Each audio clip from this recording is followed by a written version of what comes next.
할렐루야. 오늘 성경 말씀 이사야 30장 말씀 보겠습니다. 이사야 30장 말씀 봅니다. 여호와께서 이르시되 패역한 자식들은 화 있을진저 그들이 계교를 베푸나 나로 말미암지 아니하며 맹약을 맺으나 나의 영으로 말미암지 아니하고 죄에 죄를 더하도다. 그들이 바로의 세력 안에서 스스로 강하려 하며 애굽의 그늘에 피하려 하여 애굽으로 내려갔으되 나의 입에 묻지 아니하였도다. 그러므로 바로의 세력이 너희의 수치가 되며 애굽의 그늘에 피함이 너희의 수욕이 될 것이라. 그 고관들이 소안에 있고 그 사신들이 하네스에 이르렀으나 그들이 다 자기를 유익하게 하지 못하는 민족으로 말미암아 수치를 당하리니 그 민족이 돕지도 못하며 유익하게도 못하고 수치가 되게 하며 수욕이 되게 할 뿐임이니라. 네겝 짐승들에 관한 경고라. 사신들의 그들의 재물을 어린 나귀둥이 신고 그들의 보물을 낙타 안장에 얹고 암사자와 수사자와 독사와 및 날아다니는 불뱀이 나오는 위험하고 곤고한 땅을 지나 자기에게 무익한 민족에게로 갔으나 애굽의 도움은 헛되고 무익하니라. 그러므로 내가 애굽을 가만히 앉은 라합이라 일컬었느니라. 이제 가서 백성 앞에서 서판에 기록하며 책에 써서 후세에 영원히 있게 하라. 대저희는 패역한 백성이요 거짓말하는 자식들이요 여호와의 법을 듣기 싫어하는 자식들이라. 그들이 선견자들에게 이르기를 선견하지 말라. 선지자들에게 이르기를 우리에게 바른 것을 보이지 말라. 우리에게 부드러운 말을 하라. 거짓된 것을 보이라. 너희는 바른 길을 버리며 첩경에서 돌이키라. 이스라엘의 거룩하신 이를 우리 앞에서 떠나시게 하라 하는도다.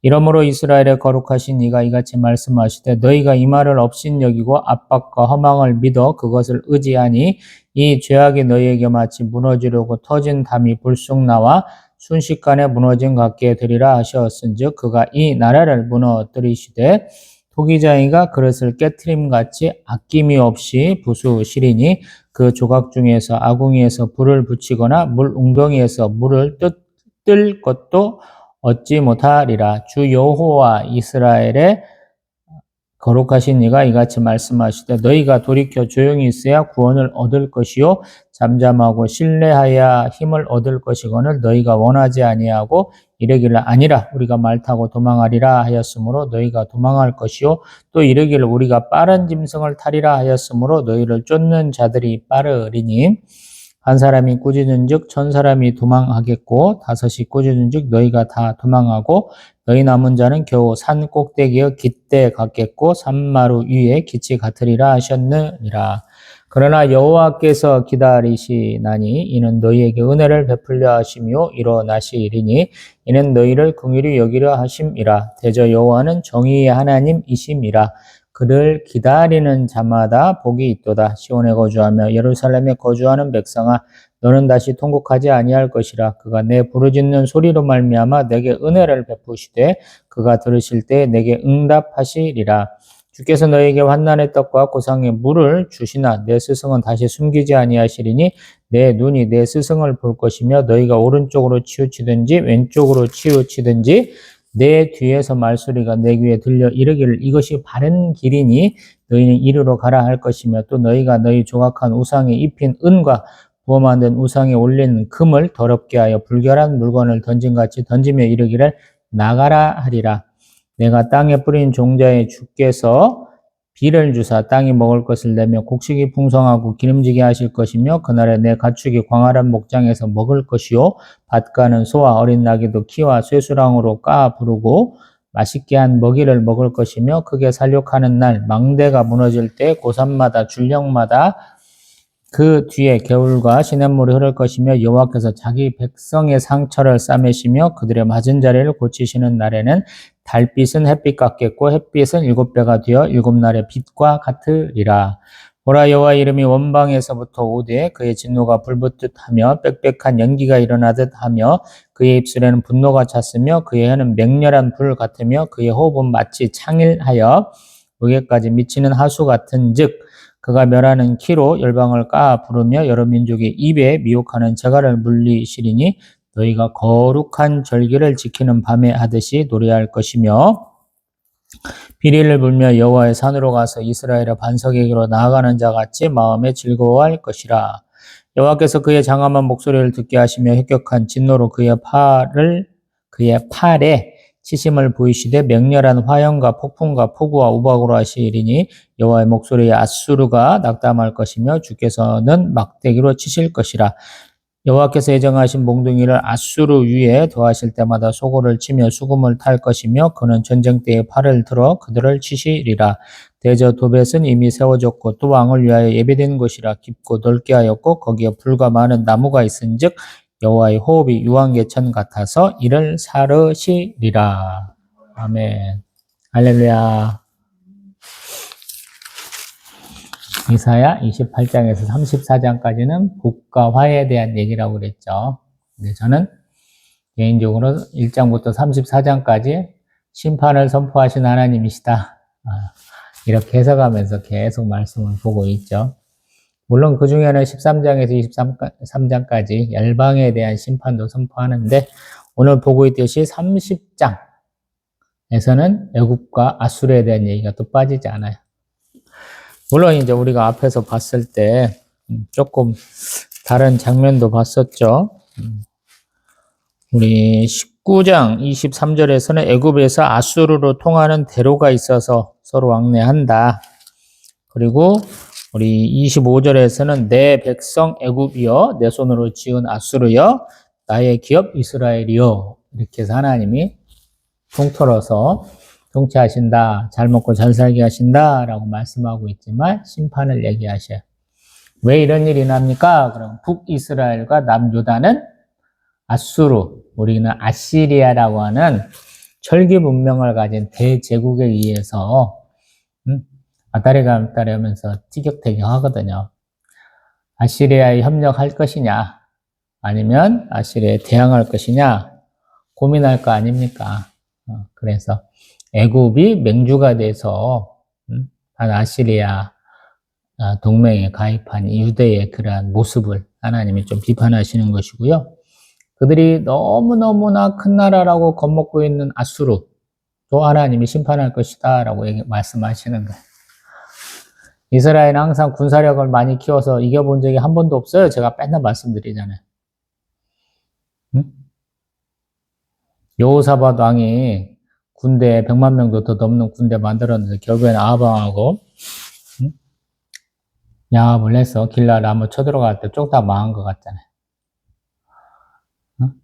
사해를 건너서 오는 이방족한테 대항할 군사력이 전혀 없어갖고 하나님한테 기도하고 레위인 성가대 앞에 나와서 이렇게 쭉 내보내갖고 싸울 필요도 없이 승리를 거두게 하는 장면이 있잖아요.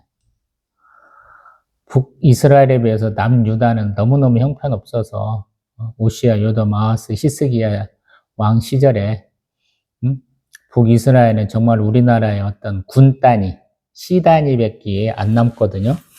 결국에 가서는. 근데 그런 북이스라엘한테도 남유다가 쳐요.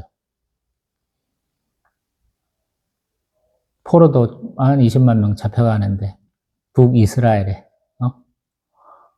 하나님을 아는 하나님의 메시지를 전달하는 선지자들이 있어서 보내자 그래서 살려서 보내는 장면이 또 나오잖아요. 정말로 우리는 남유다는 신실한 나라, 북이스라엘은 우상숭배의 나라 이렇게 딱 이분법적으로 생각하면 말이 안 돼요.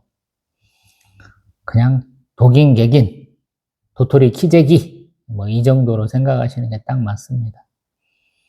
근데 남유다는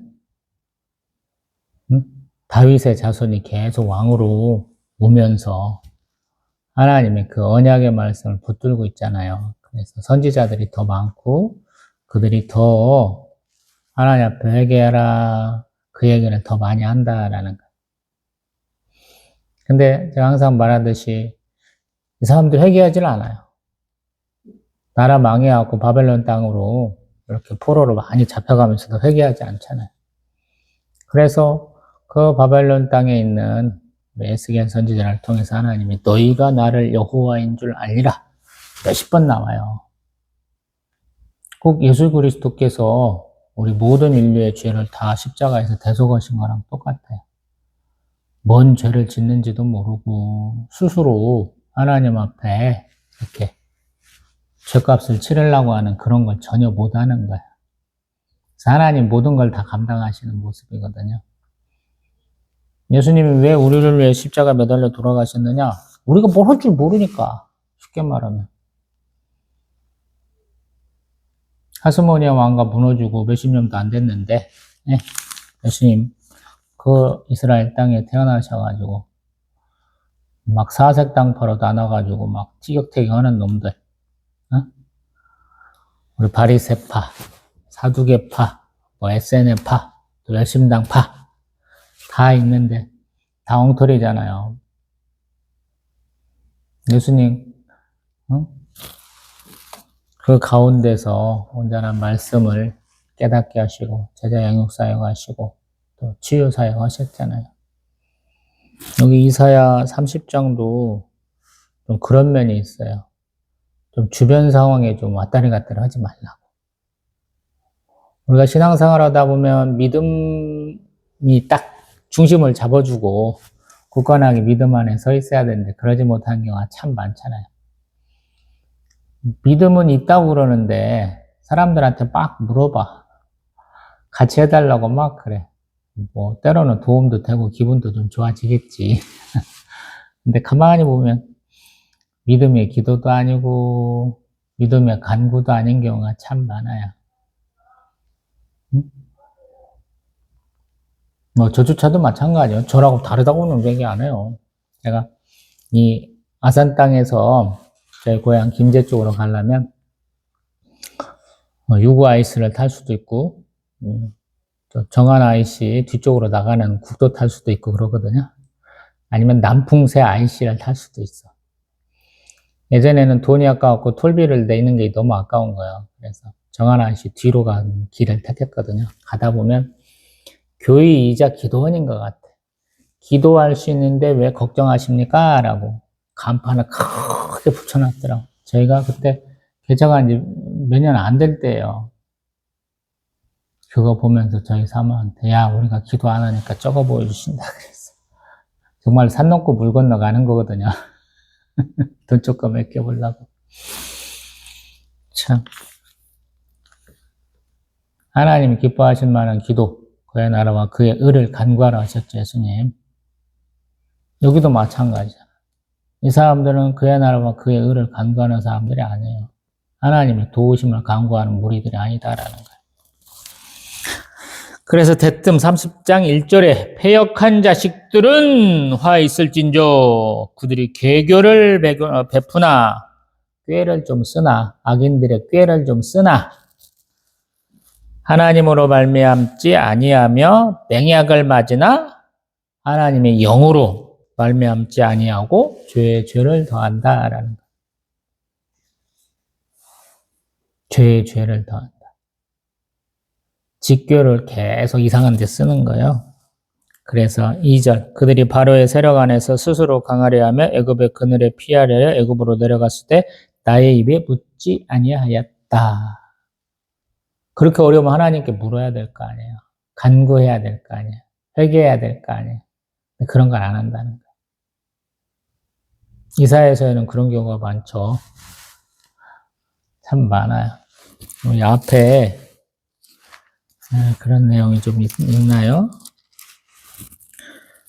우리 이사야 7장에 가면 아하스 왕에게 야 내가 너 구원해 줄게 그랬는데 하나님 앞에 징조 좀 구해봐 그랬는데 안 구한다고 그러잖아.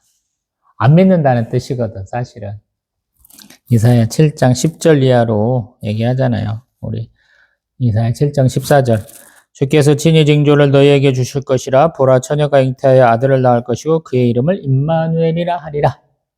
예수님과 관련돼서 우리가 이 구절이 많이 인용되기 때문에 마태복음에서 익숙하게 알고 있는데 사실은 보기 싫으면 쫄딱망하고 너희들 침략당할 건데 어떻게 구원받을지 한번 하나님 앞에 구해봐 하는데 안 구한다고 그러거든요.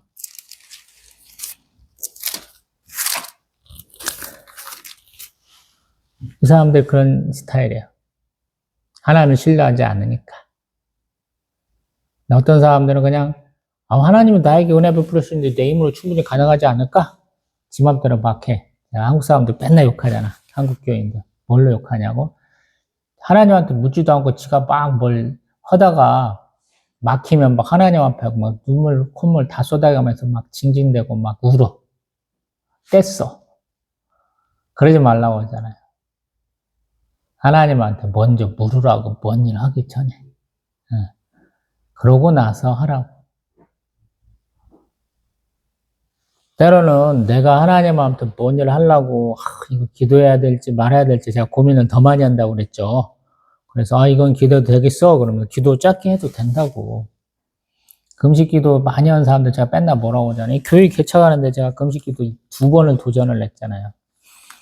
한 번은 도전을 하는데, 여기 부교육자로 와서 사모님이 교회 예배당 주변에 밭이 좀 있었어요. 뭘 좀 시키더라고. 얼음 땡볕에 더워 죽겠는데 뭐 시켜서 안 할 수도 없고 하다 보니까 아무 말도 안 오고 오늘은 금식해야지 그러는데 뭐 너무 판기더라고. 마침 수요예배가 있어가지고 물 한 잔 안 먹으면 도저히 예배에 참석할 수 없겠더라고요. 저는 뭐 차량 운전도 하고 다 해야 되니까. 그래서 밥 먹고 물 잘 마시고 가서 예배 드리고 목요일날 그 다음날 바로 시작했잖아. 또 몇 차례 말했지만 돈도 없이 어떻게 해요? 하나님한테 맨날 자금도 주시고 개척할 수 있는 비전도 주시고 동역자도 주시라고 맨날 그거 기도하고 있었는데 몇 달 기도하고 있었는데 개척의 비전 한 10년 전부터 하고 있었고 하나님이 그날 목요일 날은 전도 나가는 날이에요. 지금은 전도사님 되시는데 여자 집사님이 전도하고 와서 저희가 뭘 또 접는 게 있어요. 제가 싫어하는 거 천국 갔다 왔다는 이상한 어떤 내가 보다는 사이비 목사인데 그 사이비 목사 A4 용지 2장인가 3장짜리 만들어 놓은 거 접거든. 집사님이 저를 주차장으로 싹 불러가지고 봉투를 이렇게 내밀더라고. 내가 기도하니까 전도사님, 그때는 제가 아직 이제 강도사인가 뭐 그런 정도밖에 안 하고 있었으니까. 그때는 목사 안수를 받았나? 좀 그럴 때요. 아무튼 11조 더 주래요. 그래서 11조 2번 낸다고 저한테 11조라고 10만 원 봉투에서 해서 떼더라고요. 그래서 그 주일 제가 또 오후에 설교하는데 설교하면서 빵빵 치고 관두겠습니다. 그랬어. 개척하겠다고. 대책 없이. 하나님 책임주실 거야. 그 앞에 얘기도 또 했죠. 개척하는 해. 송구영신 예배 때 담임 목사니까 다 뽑고 오늘의 말씀, 올해의 말씀 다 뽑고 내가 마지막으로 뽑았는데 우리 신명기 8장 말씀 딱 주셨다고 그랬잖아요. 신명기 8장 우리 18절 내 하나님 여호와를 기억하라 그가 내게 재물 얻을 능력을 주셨음이라 이같이 하시면 내 조상들에게 맹세하신 언약을 오늘과 같이 이루려 하심이니라. 재물 얻을 능력. 아니 목사가 가난한 것이지 뭘 부하려고 하는 것도 아닌데 뭐 재물 얻는 능력을 주신다냐. 그래서 이거 다른 사람 뽑았으면 이 교회 성도들은 엄청 기뻐했겠구만. 잘못 왔는갑다 그랬는데 개척 11년 차 이렇게 되다 보니까 너무 감사하더라고요. 이 교회 월세 처음엔 120만 원 불렀는데 깎아갖고 요새는 100만 원밖에 안 준 지가 몇 년 되긴 했지만 한 번도 안 밀리고 여기까지 왔다는 게 너무 은혜로워요. 다시 성경 말씀 봅니다. 그래서 우리 3절 바로의 세력이 너희의 수치가 되며 애굽의 그늘의 피함이 너희의 수욕이 될 것이다. 애굽은 강대하니까 너희들 가서 피해보고 그 도움 얻을 거라고 생각하는데 그 강대함이 너희들의 창피가 된다. 실제로 그렇게 되는 것이죠. 그리고 그러한 애굽을 나중에는 또 뭐라고 표현하냐면 우리 7절에 가만히 앉은 라합을 뭘로 봐야 돼요? 그러면 뭐 때로는 뭐 바다괴물, 때로는 뭐 악어, 상상의 동물인가 봐. 좀 우리는 모르나. 뭐 이런 걸로 얘기를 하거든요. 우리 호주에 가면 바다하고 유명한 거 있죠. 싸나운 거. 전 세계에 있는 악어 중에 제일 큰 놈. 모르겠어요. 이 성경의 시대, 옛날, 우리보다 지금 3500년쯤 전 얘기잖아요. 성경이 가장 오래 써있었을 때가, 모세가 성경을 기록할 때쯤이 3500년쯤 전인데, 그때 어떤 생물이 살았다가 우리가 있는 세대에는 없다라고도 봤잖아요. 이집트 피라미드 지어질 때 맘모스가 있었다고 그러거든, 시베리아에서는. 아직 안 죽고 살아 있었대요. 그래서 조금 상상력을 좀 동원해야 돼요. 이 사람들이 익숙하게 알고 있는 것들을 성경에서 언급한다라는 거. 왜? 그 사람들이 1차적인 당사자예요. 그들에게 이해할 수 있는 예화, 이해할 수 있는 것을 들어서 얘기하는 거니까. 상상의 동물이든 실제하는 동물이든 식물이든 다 그렇게 쓸 수 있다라는. 우리는 보도 못한 거죠. 대한민국에 호랑이가 있어? 그러면 누가 믿어요? 예전에는 있었지. 우리 조선시대 때 군인들 중에 최고로 뛰어난 사람들이 뭐냐면 호랑이 잡으러 다니는 사람들. 뭐 일본 놈들이 와가지고 대한민국에서 호랑이 잔뜩 잡아갔잖아요. 호랑이만 잡아갔어. 표범도 잔뜩 잡아먹고 뭐 이리 뭐 늑대 이런 것도 다 없애버렸잖아요. 씨를 말려버렸잖아. 그래서 우리는 구경도 못하는 것이고, 반달곰은 우리 손으로 한번 다시 한번 키워봅시다. 그래서 막 풀어놨는데 지금 난리가 나고 있죠. 조금씩 커지면서. 또 8절 이하로. 그러한 때 서판에 기록하고 책에 써서 후세에 이걸 알려라 라는 어떤 것을. 우리 9절 패역한 백성이요 거짓말하는 자식들이 여호와의 말을 법을 듣기 싫어하는 자식들이라는 얘기를 하라는 거예요. 제가 이 동영상 남기는 이유, 이런 미친놈도 하나 있었어 라는 걸 남기려고 그러잖아요. 한국교회에 굉장히 비판적인 놈이 있었어. 아니면 지 개인적인 감정상함을 이렇게 떠드는 놈이 있었어 라고 보여주려고 이런 걸 찍잖아요. 이것이 제 개인적인 감정인지 아니면 저를 하나님이 사람의 매와 인생의 채찍으로 쓰시려고 이러한 독특한 캐릭터를 가지게 하셨는지 모르겠어요. 처음에는 저희 사모한테 편집 맡길 때는 제가 욕하는 것들을 조금씩 잘랐는데 이제 편집 없이 올리다 보니까 가감없이 다 올라가잖아요. 욕도 많이 하고 그냥 시니컬하게 비꼬기도 많이 하고 막 그러잖아요. 근데 성경이 굉장히 거룩한 책이기 때문에 욕이 없습니다. 그러면 당신은 성경을 안 본 사람. 성경 봐. 예수님이 욕을 안 했어요. 예수님이 저주를 안 했어요. 성경 좀 봐라. 하셨어요. 너무 고급스럽게 당신이 듣고 있는 거야. 뱀들아, 독사의 자식들아. 이거 다 욕이에요. 그 당시 사람들이 욕하는 게 있다고, 키워드가.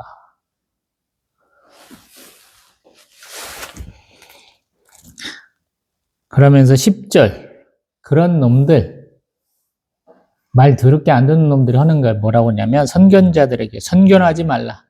선지자들에게 바른 것 보이지 말라. 우리에게 부드러운 말을 하라. 이거예요. 하나님이 그렇게 저주의 메시지, 비판의 메시지를 주는 것을 우리에게 알리지 마라는. 이 북이스라엘하고 조금 달라요. 우리 29장에서는 조금 다르잖아. 우리 29장 10절 같은 경우에는 잠들게 하는 영을 딱 준다고 그러잖아. 그래서 우리 보면은 너 한번 읽어봐. 그러면 선지자들과 선견자들은 책이 봉해져서 책 뚜껑을 열 수가 없어요. 그래서 못 본다는 것이고, 또 글 모르는 사람한테 읽어봐. 그러면 나는 글을 몰라요. 그래서 하나님 메시지를 못 넣는다 그러거든요. 메시지 자체를 못 읽어, 북이스라엘에서는. 남유다에서는 나 그런 메시지가 싫어. 이렇게 얘기한다. 비슷한 얘기가 디모데 후서에도 나와요. 디모데후서에서는 우리 바울 사도가 어떤 표현을 쓰냐면 디모데후서 4장 3절에서는 디모데후서 4장 3절 아유 저 성경을 안 읽는 우리 사모 도대체 몇 번을 넘기는가 모르겠어. 안경을 쓰라고 안경을.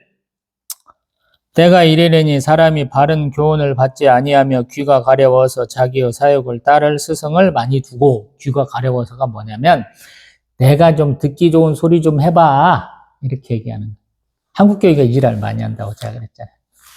인천에서 사역하는데 우리 여자 집사님이 교회 재정 담당을 해주세요. 평상시에 출근도 하셔가지고 이제 교회 물품들 살라고 그러면 같이 가요. 우리 집사님하고. 집사님이 뭐 교회 카드로 쓰니까 포인트 남을 때 있잖아요. 그래서 전사님 책 한 권 사요. 그래서 교보문고 가서 책 한 권을 샀어.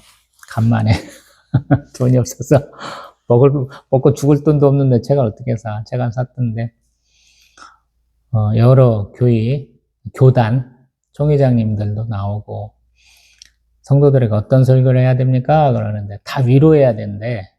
감리교회 뭐 이런 교단 총회장들이 우리 교단 목사님은 좀 다른 얘기 하긴 하더라고. 참 웃긴다 그랬어요. 혼날 땐 혼내고 위로할 땐 위로해야지. 뭘 위로한다고. 사람들이 스트레스 많이 받고 그러니까 위로해야 된대. 말도 안 되는 소리 여러분. 내가 아프고 힘드니까 위로하라 그러잖아요. 제가 설교할 때 가끔씩 담임 목사님한테 불러갖고 혼난다고 그랬잖아. 여러 교회에서 다 경험해봤어.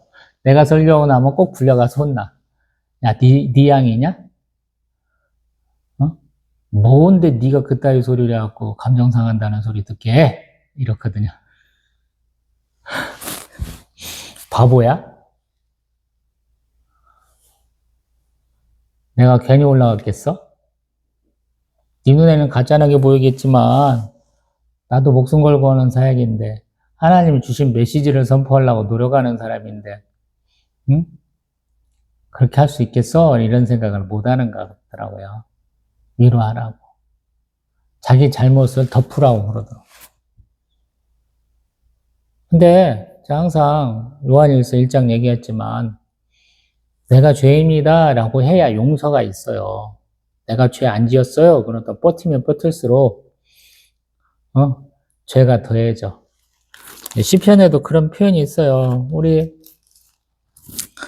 다윗 왕이 바세바 간음하고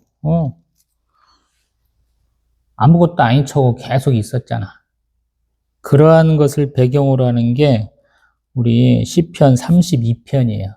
시편 32편 4절에 이렇게 얘기를 해. 3절 4절에 내가 입을 열지 아니할 때 종일 신음함으로 내 뼈가 쇠하였도다. 주의 손이 주야로 나를 누르시오니 내 진액이 빠져서 여름가음에 마름같이 되었나이다. 제가 잘났다고 어떻게든 버틸려고 그러는데 하나님이 우리 꼭 뭐 기름 짜듯이 눌러버리는 거야. 말할 수밖에 없도록 실토하게 하시는 거야. 실토하게 하신다. 근데 우리 한국교회는 꼭 우리 30장 이사야 다시 와서 이사야 30장 10절 같은 그런 성도들이 가득하죠. 목사들도 이 얘기 못해요. 교회 개척해갖고 부흥한 목사님들 메시지가 성도들을 치는 메시지를 잘하면 제가 좀 인정을 해요. 근데 위로하는 메시지를 많이 하면 제가 좀 가짠하게 봅니다. 그건 교회가 아니야. 그냥 정신과 이런 데 해. 신앙 상담도 아니고 뭐 하는 거야? 우리가 모임이야, 그냥? 사교 모임이야? 왜 그러냐고. 교회의 표지에는 징계가 들어가잖아요. 말씀이 선포되고 성례가 시행되고 권징이 있잖아. 권명과 징계가 있다고요. 우리 파라처치라고 하는 선교단체에는 권징이 없잖아요. 싫으면 도망가면 끝이잖아. 이 새끼들이 그냥 그러면서 가면 끝이잖아. 근데 교회는 권징이 있다고요. 요즘에는 유명무실하지만 그걸 못하니까 제가 우습게 하잖아요. 김영삼 장로 수찬 정리 이렇게 한 목사가 있잖아요. 그래서 대단하다고 그랬어요.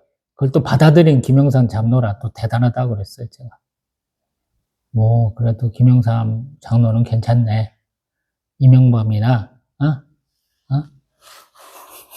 이승만 장로는 개판이네. 자, 조금 더 넘어가 봅니다. 14절에 토기장이가 나와요.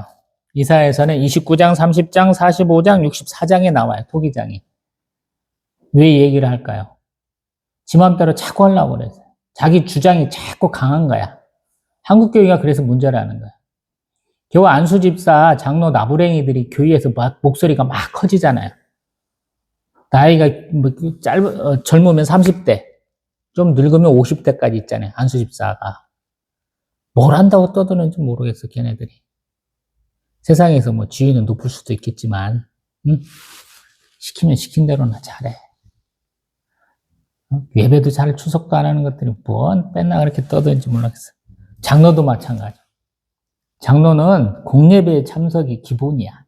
공예배에는 새벽 예배가 들어가. 새벽 예배 못 오는 장로들은 셔터마우스. 조용히 좀 있어. 굉장히 어려운 것이 장로예요.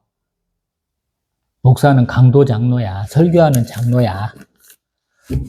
장로는 치리 장로예요. 똑같아. 목사만 높은 게 아니고 장로도 올라왔을 때까지 다 올라온 거야. 정점이야. 그럼 책임을 져야 될 거 아니야. 왜 다 떠넘겨 담임 목사한테. 네 책임이야. 영광도 네가 받고 욕도 네가 먹어. 이런 식으로 하지 말라는 거야. 장로도 공부 많이 해야 돼요, 여러분. 목사고시도 어렵지만 장로고시도 어려워. 제대로 공부 안 하면 다 옆에 거 베끼고 이러고 있어. 은혜 점수로 다 넘어가고.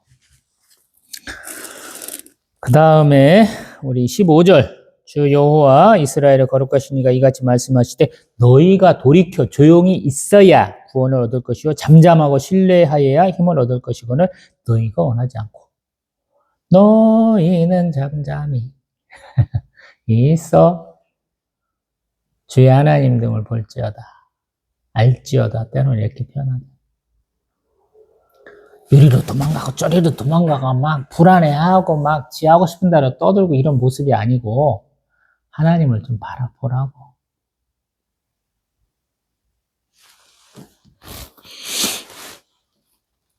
(16절) 말 타고 도망하리라. 그러니까 너희가 정말로 도망하겠고 빠른 짐승을 타리라. 그러니까 너희를 쫓는 자들이 빠르겠다. 그래서 도망을 못 가는 거야. 결국엔 따라잡혀. 그래서 17절 한 사람이 꾸짖으니까 1000사람 도망하고 5사람이 꾸짖으니까 너희가 다 도망간다라는 거야. 이거에 대꾸가 될 만한 것이 신명기 32장 30절이에요. 신명기 32장 30절. 우리 모세가 축복하는 장면이잖아요. 거기에는 이렇게 표현을 해요.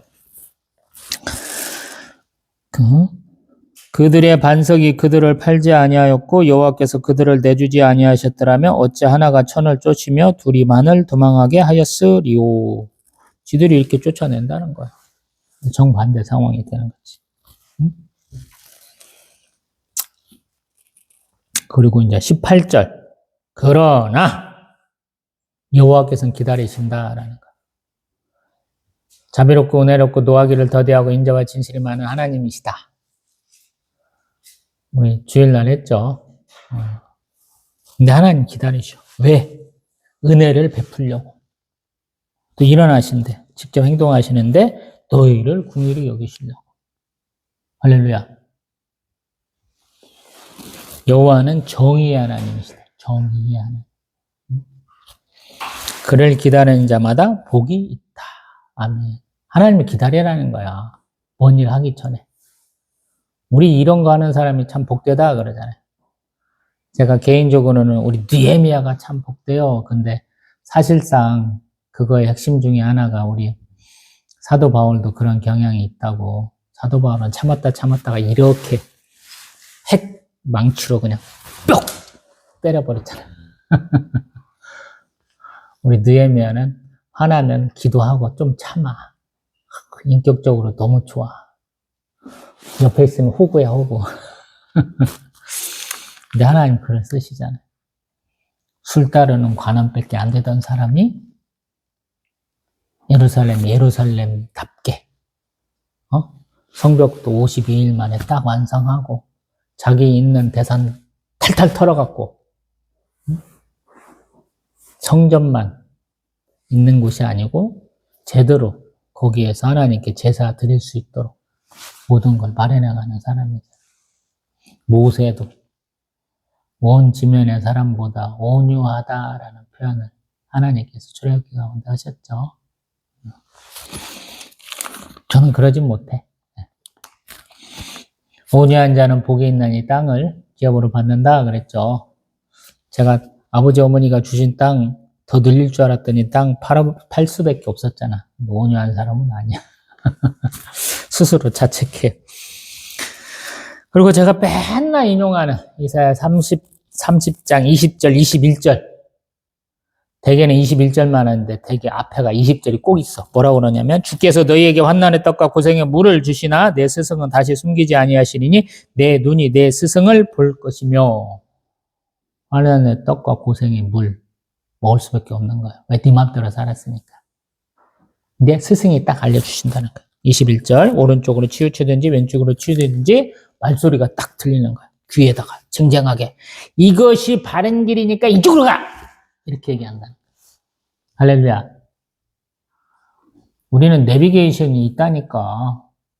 가장 정확한 내비게이션. 성령 하나님, 지혜가 보혜사가 계셔. 그래서 기도를 참 많이 해야 돼. 내가 거룩한 성전으로 지어져 가잖아. 에베소서를 보니까 예수님과 같이 우리가 지어져 가니까. 그래서 굉장히 거룩할 수 있도록 세상과는 구별되는 사람이 될 수 있도록 노력해야 되는 거야. 그렇게 해야 이 말소리가 정확하게 더 잘 들리는 거야.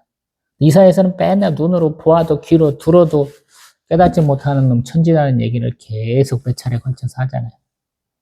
깨어있지 않으니까, 거룩하지 않으니까 그렇거든요. 그래서 거룩해야 돼. 율법도 제가 맨날 613가지 있는데 248가지 뭐 못해. 360까지 뭐 하면 안 된다 그러잖아요. 뭐 하면 안 돼가 더 강조되는 거예요. 부정이 더 강조되는 거거든요. 그래서 내가 너를 복 줄게 그러는데 너 잘못하면 내가 화를 준다 이런 얘기가 또 나오잖아요. 화가 더 많이 선포되는 게 너무 당연한 거예요. 이게 유대식 화법이야. 그냥 그렇게 생각하면 쉬워. 하나님 우리 축복하시려고 이만큼 말씀하셨어. 근데 그 말 안 따르는 놈들이 걱정스러워갖고 이만큼 하시는 거야. 왜? 노아 홍수 때도 보니까 사람이 생각하는 것이 맨날 악할 뿐이야. 그래서 그런 생각 하지 마. 그럼 선악과 따먹고 딴짓하는 니들, 뱀의 그 꼬임을 받는 니들을 보니까 걱정스러워. 그래서 혼나는 건 너무 좋은 거예요. 어떤 면에서 보면. 죽도록 때리시지는 않더라고. 제가 경험해 보니까. 죽이시지는 않아. 죽을 만큼 아파서 그렇지. 맞아본 사람들은 아마 알 거예요. 그때 22절. 지금 어떤 상황이었어요? 애굽에 가서 보려고 그러고 우리한테 좋은 말만 하라고 그러고 이런 상황이 있잖아요. 응? 근데 하나님은 정의 하나님이야. 딴 생각하는 놈들에게 요구하는 게 있어요. 항상 결단하라고 그러죠. 야곱이 딸내미 하나 있잖아. 딸내미가 세겜성에서 강간당하잖아요.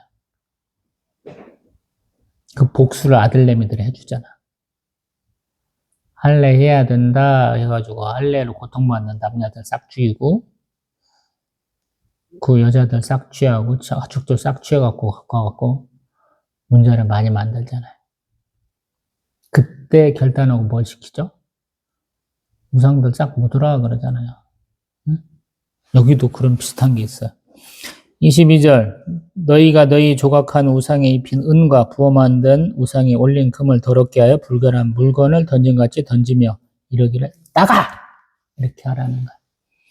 여기서 불결한 물건은 뭐냐면 성경 잘 보시면 월경대.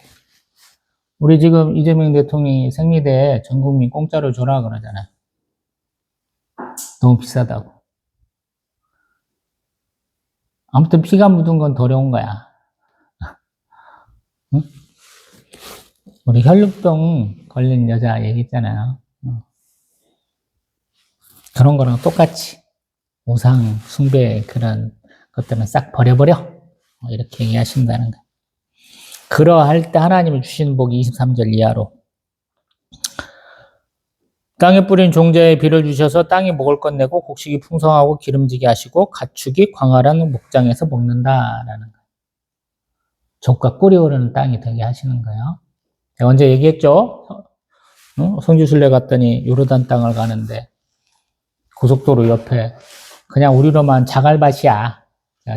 전라북도 김제가 고향이니까 거기는 황토밭도 많고 논도 많고 그러니까 제 눈에는 다 자갈밭이야. 근데 이란과 고랑이 있어. 선교사님 여자 성교한테 물어봤더니 때 되면 비가 와서 먹으면 좋겠다고 미리 종자 다 뿌려놨다고 얘기하더라고. 그래서 참 요르단 사람들도 믿음 좋다 제가 그랬다고 몇 차례 말씀드려봤죠. 마찬가지야. 초막절 수장절에 그 사람들이 버드나무 이렇게 잘라다가 가지 하나 올려놓고 매번 샘에서 물들여다가 이렇게 붓는 거거든요. 그래서 이른비를 요구하는 거예요. 하나님 앞에. 주십사고 계속 그러거든요. 되게 이제 초막절 수장절이 되게 9월 한 중순 뭐 이 정도 되는데 이른비는 그거 지나서 11월 달 정도에 비가 막 와갖고 겨울비 시작되면 씨 뿌리고 그 물이 남아갖고 농사를 지을 수 있는 거죠.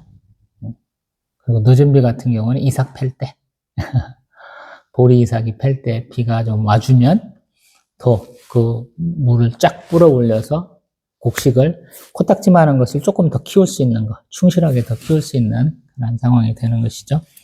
그리고 더 재밌는 건 24절.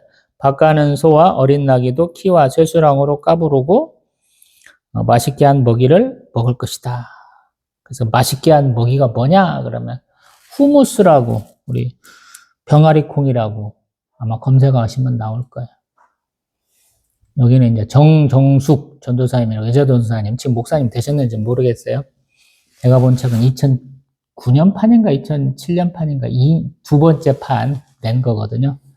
성경에서 식물들 언급된 거를 다 찾아가지고 사진까지 다 찍어놔가지고 해놓은 게 있어요. 제가 예전에 한번 소개했던 것 같은 창세기 하면서는 그 책 한번 갖고 이렇게 보세요. 이게 후무스예요, 후무스. 우리로 말하면 가축들도 사람이 먹는 곡식을 먹는 거야. 우리 예전 같으면 소도 여물만 주는 게 아니고 거기다가 뭐 콩도 쏘서 주고 막 이런 거랑 똑같은 거야. 잘 먹고 잘 살으라고 힘 좀 쓰라고. 우리 두 아들과 하나 아버지 얘기 탕자의 비유라고 하는 것에 보면 우리 세례 요한이 먹었던 메뚜기와 석청 제가 얘기하잖아요. 콩깍지 이렇게 들은 거. 씨앗은 우리 캐럿이라고 보석 단위로 쓰이는 거. 그런 거나 먹는 상태에서 더 고급진 음식으로 쥐엄나무 열매에서 더 고급진 먹이를 먹는 걸로 좀 얘기한다는 거예요. 거기서도 보면 그 아들내미가 아버지 유산 빨리 처리해갖고 외국에 가서 허랑방탕해갖고 다 쓰고는 나중에 돼지 먹이로 쓰는 그 쥐엄나무 열매 따먹으려고 하는데 그것도 없어갖고 배 쫄쫄 굶다가 생각하는 게 우리 집에서 일하는 품꾼들도 배골치도 않고 풍성하게 먹는데 나는 어떻게 하냐. 그럼 아버지한테 달려가서 죄송하다고 빌고 저를 품꾼의 하나로 여기소서라고 막 연습을 해갖고 막 하잖아. 아버지는 멀리서부터 보고 저 새끼가 내 새끼야! 그러면서 100m 달리는 선수처럼 막 푹 찌워갖고 아들 그러면 안아주고 뽀뽀하고 난리가 나고 막 신발 신기고 막 옷 입히고 막 가락지 끼우고 막 빨리 가서 소잡고 잔치하자 막 난리가 나잖아요. 아버지한테 막 말하라 하는데 아버지가 Shut the mouth. 아버지가 하도 격하게 해갖고 그 말 하도 못하고 끝나죠. 여기 그거야. 가축도 먹어. 좋은 것은. 그 다음에 25절 크게 살육하는 날 망대가 무너질 때 하나님의 심판의 날이겠죠. 적군을 심판하실 때 고산마다 줄령마다 겨울과 시냇물이 흐른다. 척박한 땅이라 그래요. 물이 별로 없어요. 지금도 이렇게 호수에다가 구멍 뚫어가지고 똑똑똑똑똑 떨어져가지고 물을 가장 효율적으로 쓰는데 가장 발달한 기술을 가진 나라가 이스라엘. 물이 없어서 그래요. 우리나라는 물이 없다고 그러는데 개뻥이라는 얘기를 했잖아요. 그래도 풍성하게 쓰는 나라 중에 하나입니다. 거기는 그런 물도 없어요. 근데 하나님이 물이 풍성하게 하신다라고 얘기하는 거예요. 그리고 26절 상처를 싸매시며 맞은 자리를 고치신다라는 거예요. 그리고 그날은 달빛이 햇빛같이 밝게 빛나고 햇빛은 7배 정도 밝게 빛난다 그래요. 대단한 날이죠. 그리고 27절 이하로 보면 진노가 불붙듯하고 빽빽한 연기가 일어나듯 하고 그의 입술에는 분노가 차고 그의 에는 맹렬한 불 같다. 하나님의 심판은 불심판. 항상 얘기하죠. 번개가 아니냐? 응? 번개는 우박까지 떨어지는 거 아니냐? 제가 항상 그런 얘기를 하잖아요.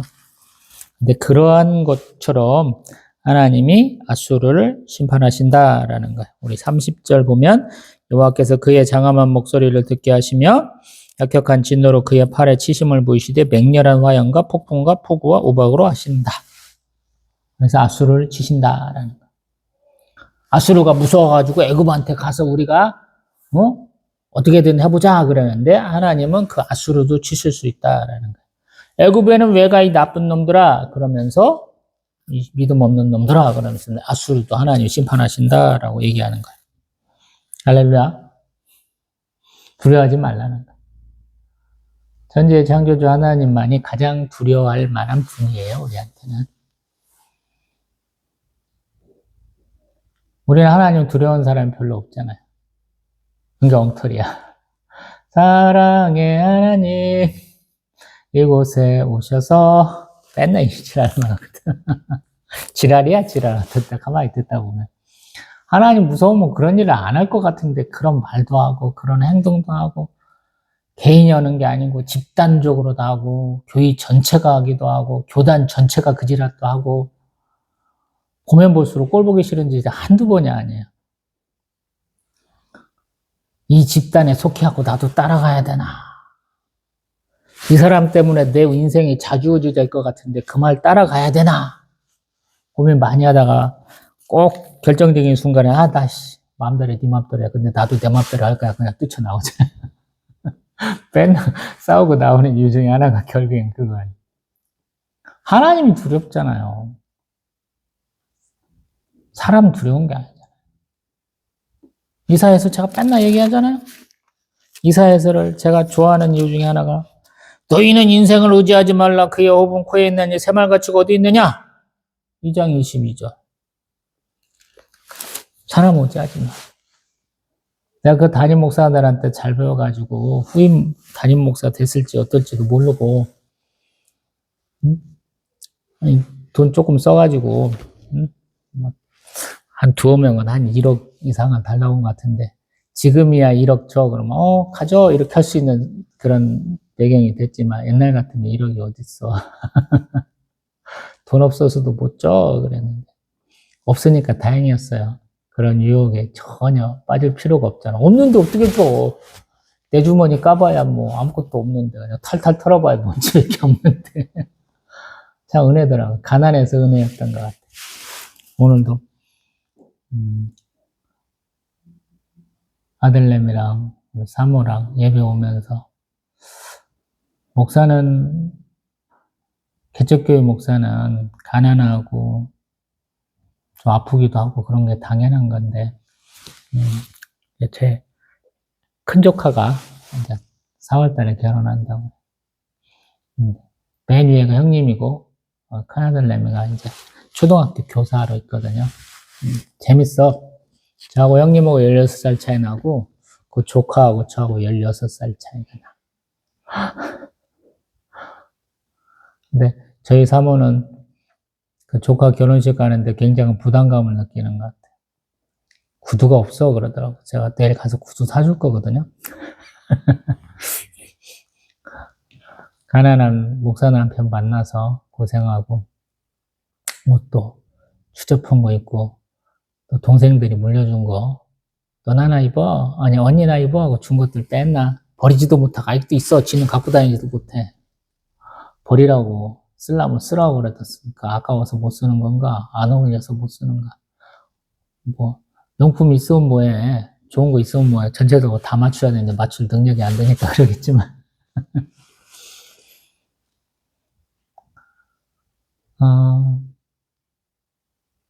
퇴근하면서 한 20분쯤 운전하고 와야 되거든요. 개척교회 목사는 가난한 게 너무 당연하다. 그리고 그걸 두려워해서는 안 된다. 목사 안수식 때 우리 들었던 게 생각나요.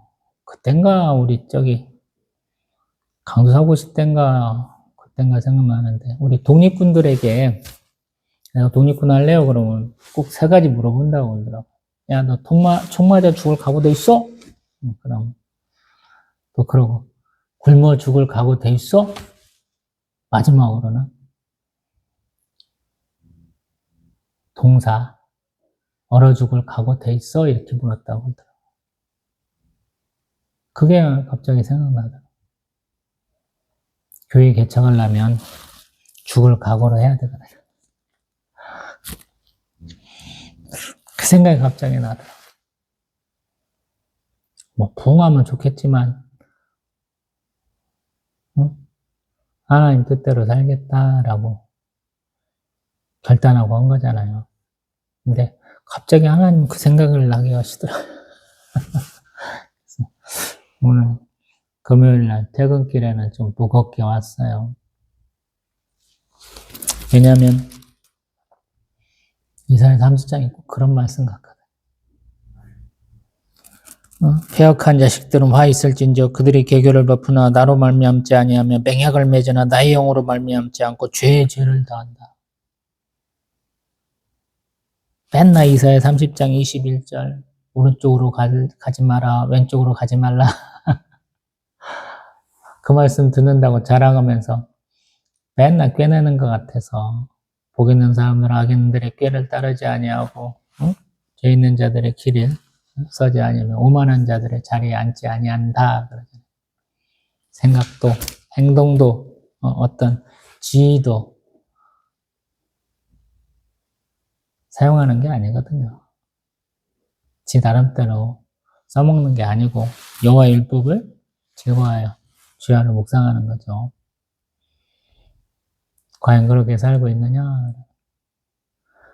몇 달 동안 새벽 예배 안 드리다가 어제 그제 짧게나마 새벽 예배 드렸더니 그런 은혜의 말씀을 주시더라고요.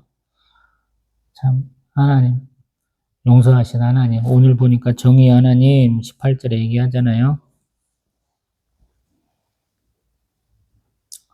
그를 기다리는 자마다 복이 있도다. 참 하나님 사랑의 하나님이시구나.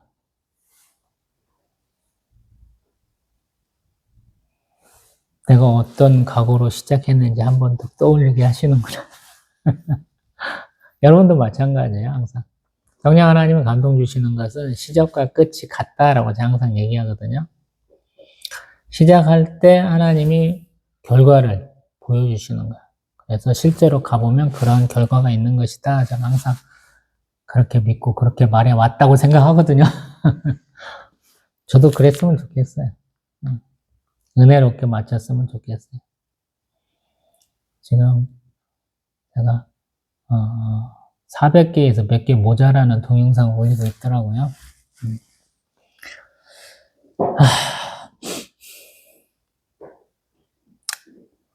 1189장. 반드시 올리려고 맘먹고 있어요. 될란가 모르겠어요. 이제 한 3분의 1쯤 하고 있는데 벌써 이렇게 힘들어하고 있거든요. 그리고 항상 양심에 꺼리낌이 많아. 이렇게 3분의 1쯤 왔으니 헛얘기 제가 다 한 거잖아요. 그래서 헛얘기 또 하고 그러잖아요. 저도 제가 동영상 올리고 제 동영상 제가 들으면서 저 자식 설교 잘하네 제가 그러면서 은혜 받는 자기 만족형이거든요. 남편으로 보면 두렵고 떨려요. 말하는 사람이 안 지키면 이게 뭔 의미가 있겠어요. 지켜야 된다 항상 말하잖아요.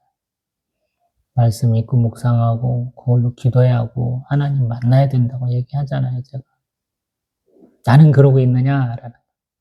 근데 다행히도 가끔씩 제가 이렇게 간증할 수 있더라고요. 오늘의 간증을 100만 번 안 써먹어도 되더라고요. 내일 또 간증할 거리가 또 생기더라라는. 하나님 항상 나와 동행하시니까. 나는 반대로 준행하는 자가 되려고 노력하니까. 물론 지멋대로 사는 경우가 너무 많아서 부끄럽긴 하지만 하나님 앞에 언약하는 것은 지키려고 그래야 돼요. 당연한 거잖아요. 하나님 말씀하신 거는 꼭 행해야죠. 그게 순종이고 충성이잖아요. 그래서 신앙생활이 어려워요. 쉽게 하려고 하지 마세요. 신앙생활은 어려운 거예요. 어려운 걸 쉽게 하는 것은 말도 안 되는 거예요. 내가 몸이 안 맞는데, 내가 생각이 안 맞는데 이렇게 되는 거거든요. 내가 지식이 부족한데, 내가 그거를 잘 활용하지 못하는데 이렇게 되는 거거든요. 그래서 계속 노력하는 거예요. 그리고 토기장이신 하나님 몇 번은 얘기하잖아. 이사야에서는. 네가 하나님을 바꾸는 게 아니야 이렇게 얘기하는 거예요. 계속. 이 당시 그런 사람들이 너무 많은 거야. 근데 이사야 선지자는 그렇게 말 안 하는 거야. 대선지자로서 얘기를 하는 거잖아요. 지금 메시아를 얘기하잖아요. 우리 그리스도를 얘기하잖아요. 싹과 줄기를 얘기하잖아. 그 어렵고 힘든 때 나라가 조금 커가는 듯 하다가 쫄딱 망해가는 모습, 정말로 망하기 딱 그 전까지 또 그 후에 이뤄지는 것까지 다 본 사람이잖아요. 나라의 흥망성쇠를 다 겪은 사람. 말도 더럽게 안 듣는 놈들 앞에서 떠드는 거예요, 여러분. 욕도 더럽게 많이 먹고 창피한 꼴도 많이 당하고 3년 반 동안 벗은 발로 다닌 사람이니까 죽을 때도 아마 우리 톱으로 썰어서 죽었다든가 이러잖아요. 자기 편하게 자기 집에서 죽은 분이 아니에요.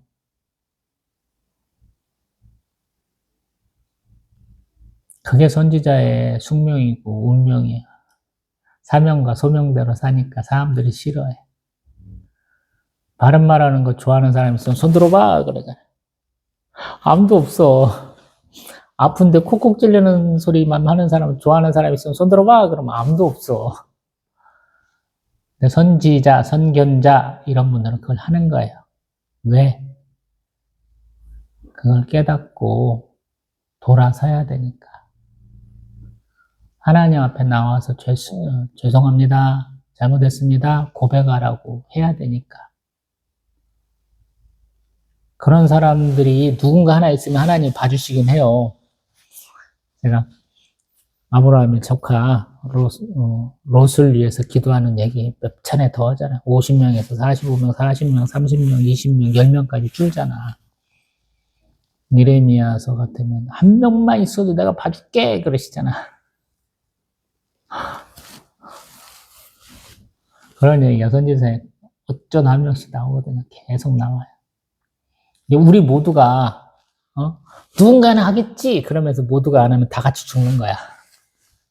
그래서 우리 모두를 위해서 하나님 앞에 나가서 간구할 수 있는 사람 출애굽기 34장에서 모세와 같은 사람이 돼야 된다고 제가 말했잖아요. 저는 나라고 생각하는 것이고 당신도 너야. 당신도 당신이야. 내가 임판기에서 못 왔을 때 당신이 해야 되는 거야. 안 그러면 다 죽어. 하나님은 한 명 때문에 모두를 살리시기도 하고 그 한 명 때문에 모두를 죽이기도 해요. All for one for all.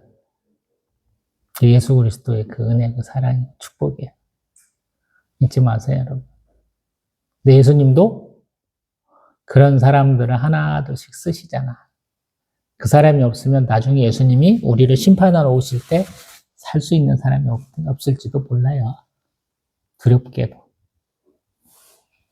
근데 그 예수님조차도 우리 라오디게아 교회를 하셔서 말씀하시는 게 이름 부를 때 문 열고 영접하라 그러잖아요. 아무것도 잘한 게 없어. 자기 과시만 막 넘쳐나는 라오디게아 교회에도 밖에서 문 두드리는 소리 잘 듣고 가서 문 열어가지고 한상에서 먹고 마시고 축복받으라 그러시죠. 항상 눈을 뜨고 귀를 열어야 돼. 하나님 메시지를 잘 들어야 돼.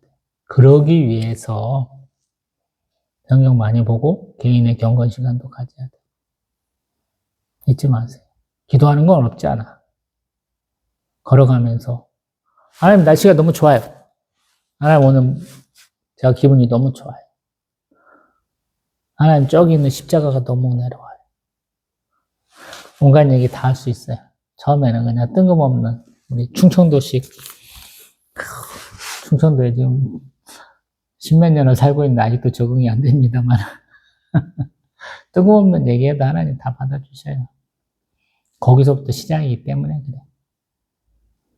사랑하는 사람들께 바라보는 것도 좋지만 사랑하는 사람이 바라보는 것을 나도 바라봐야 되기 때문에 하나님이 나에게 눈을 똑바로 보실 때도 있지만 하나님의 눈이 가는 곳에 내 눈도 가야 되거든. 그게 신앙의 성숙이에요, 여러분. 히브리서에서 그렇게 욕하는 이 믿음의 초보 뱉기보다는 놈들아 욕하는 소리를 우리가 이해할 수 있어야 되겠죠. 다음번에는 우리 31장 내용으로 또 뵙겠습니다.